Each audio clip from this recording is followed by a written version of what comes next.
সতর্কতার অনুরোধের নামে গণমাধ্যমকে হুমকি দিয়েছেন পুলিশ কর্তারা। সম্পাদক পরিষদের বিবৃতি। দর্শক, সত্যি এটি অবাক কাণ্ড ছিল যে পুলিশ অ্যাসোসিয়েশন যেভাবে বিবৃতি দিয়েছে এবং যাদের পক্ষে বিবৃতি দিয়েছে তারা খুবই চিহ্নিত বিভিন্ন পর্যায়ে।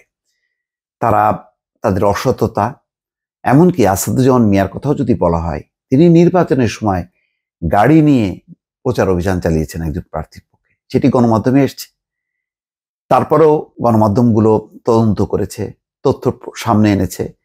সংশ্লিষ্ট কর্মকর্তার উচিত সেগুলো চ্যালেঞ্জ করা। তিনি আইনগত ব্যবস্থাও নিতে পারতেন, কিন্তু হঠাৎ করে পুলিশ অ্যাসোসিয়েশন কেন এই বিবৃতি দিয়ে এই কর্মকর্তাদের? আর বেনজির আহমেদ তো দেখলেন যে দুদক আইনগতভাবে এগোনোর পরও তাকে কিন্তু আইনগতভাবে সহায়তা দেয়নি এই আইনের মানুষটা। তিনি আইনের এত বড়াই করেন বেনজির আহমেদ, তিনি কিন্তু হাজির হননি। সময় নিয়েছে, 2 সপ্তাহ সময় পিছিয়েছে, এর মধ্যে তিনি দেশ ত্যাগ করেছে, শেষ পর্যন্ত তিনি আসেননি। এই মানুষগুলোর পক্ষে পুলিশ অ্যাসোসিয়েশন যখন নাকি একটা অবস্থান নেয়, তার মানে সবাই যেন একমত। তাহলে কি দাঁড়ালো? এখানে ব্যক্তি বিশেষকে চিহ্নিত করা হচ্ছে যারা রাষ্ট্রের সম্পত্তি, জনগণের টাকা পয়সা লুটপাট করে পাচার করেছে, যারা পুলিশের ভাবমূর্তি শুধু না দেশের ভাবমূর্তি নষ্ট করেছে। তাদের বিপক্ষে শক্ত একটা অবস্থান দরকার ছিল, কিন্তু কি হলো? তারা এমন একটা বিবৃতি দিল যে গণমাধ্যম তাদের বাহিনীর ভাবমূর্তি ক্ষুণ্ণ করছে। তাহলে করাপ্ট মানুষগুলো কি এক একটা ডিপার্টমেন্টকে প্রতিনিধিত্ব করে? কাস্টমস ডিপার্টমেন্ট কি এখন বিবৃতি দিয়ে বলবে যে মতিউর রহমান নামে এই ধরনের যে ধরনের রিপোর্টিং হচ্ছে সেগুলির ব্যাপারে সতর্ক হওয়া উচিত? সেটা বলবে? এটা তো বলা উচিত না। তো এখন বিভিন্ন গণমাধ্যমের নানা সংগঠনগুলো বিবৃতি দিয়েছে এবং প্রথম বিবৃতি দেখো, চমৎকার বিবৃতি দিয়েছে বিএফইউজে এবং ডিউজে। এখন সম্পাদক পরিষদ বলছে সতর্কতার অনুরোধের নামে গণমাধ্যমকে হুমকি দিয়েছেন পুলিশ। কি বলছেন? ভবিষ্যতে বাংলাদেশ পুলিশ বাহিনী সম্পর্কে কোনো ধরনের রিপোর্ট প্রকাশের ক্ষেত্রে অধিকতর সতর্কতা অবলম্বনের অনুরোধের নামে পুলিশ সার্ভিস অ্যাসোসিয়েশন গণমাধ্যমকে হুমকি দিয়েছে, যা স্বাধীন গণমাধ্যম ও নিরপেক্ষ সাংবাদিকতা চর্চার পরিপন্থী বলে মনে করে সম্পাদক পরিষদ। রোববার এ বিষয়ে উদ্বেগ ও প্রতিবাদ জানিয়ে বিবৃতি দিয়েছে সম্পাদক পরিষদ।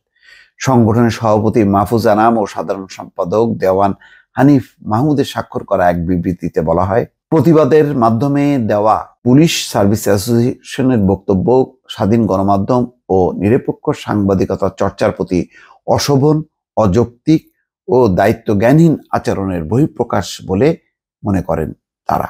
সম্পাদক পরিষদের বিবৃতিতে বলা হয়, সম্প্রতি দেশের সাবেক ও বর্তমান উচ্চ এবং নিম্ন পদস্থ পুলিশ সদস্যদের অস্বাভাবিক সম্পদের বিষয়ে বিভিন্ন গণমাধ্যমে বেশ কিছু প্রতিবেদন প্রকাশিত ও প্রচারিত হয়েছে।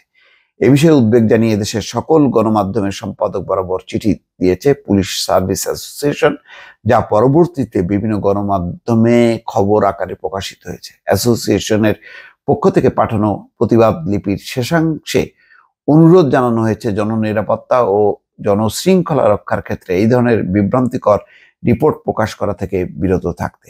ভবিষ্যতে বাংলাদেশ পুলিশ বাহিনী সম্পর্কে কোনো ধরনের রিপোর্ট প্রকাশের ক্ষেত্রে অধিকতর সতর্কতা অবলম্বন ও সাংবাদিকতার নীতিমালা যথাযথভাবে অনুসরণের জন্য স্বনির্বন্ধ অনুরোধ জানানো হয় পুলিশ সার্ভিস অ্যাসোসিয়েশনের চিঠিতে। পুলিশের ভালো কাজের মূল্যায়ন প্রতিবেদন আকারে গণমাধ্যম প্রচার করে থাকে, আবার সরকারের দায়িত্বশীল পদে কর্মরত থাকাকালে ক্ষমতার অপব্যবহারের মাধ্যমে সম্পদ অর্জন, যা জ্ঞাত আয়ের সঙ্গে সঙ্গতিপূর্ণ নয়, এমন তথ্য অনুসন্ধান করে পেশাদারিত্বের সঙ্গে তা প্রকাশের কাজটিও করে গণমাধ্যম। এসব বিষয় নিয়ে সংশ্লিষ্ট সরকারি সংস্থাগুলো তদন্ত চালিয়ে যাচ্ছে। সম্পাদক পরিষদ মনে করে সাম্প্রতিককালে প্রকাশিত সংবাদের পরিপ্রেক্ষিতে ঢালাও প্রতিবাদ লিপির মাধ্যমে পারস্পরিক দোষারোপ চর্চার বহিঃপ্রকাশ ঘটাচ্ছে বাংলাদেশ পুলিশ অ্যাসোসিয়েশন। যারা এসব খবর প্রকাশ করেছেন তাদের দায়িত্ব পালন নিয়ে সংশয় থাকলে যথাযথ নিয়ম ও বিধি অনুসরণ করে সংশ্লিষ্ট সংস্থা প্রেস কাউন্সিলের দ্বারস্থ হওয়া যেতে পারে। দর্শক, এই যে একটা পরিস্থিতি, অ্যাসোসিয়েশন এমন একটা অবস্থায় বিবৃতি দিল যেটা আসলে কোনো সাংবাদিক সংগঠন, পেশাদার সাংবাদিক কারোর পক্ষেই এটি অনুসরণ করতে গেলে, তাহলে শুধু পুলিশ কেন, কোনো গুরুত্বপূর্ণ দায়িত্বে যে সমস্ত কর্মকর্তারা আছেন যে কোনো সার্ভিসে, তাদের কারোর বিরুদ্ধেও কোনো বক্তব্য বা রিপোর্ট করা যাবে না। এটা কি স্বাধীন সাংবাদিকতার পরিচয় হবে? এইটা পুলিশ অ্যাসোসিয়েশন কি বলবে এই প্রেক্ষিতে? দর্শক ভালো থাকবেন, আল্লাহ হাফেজ।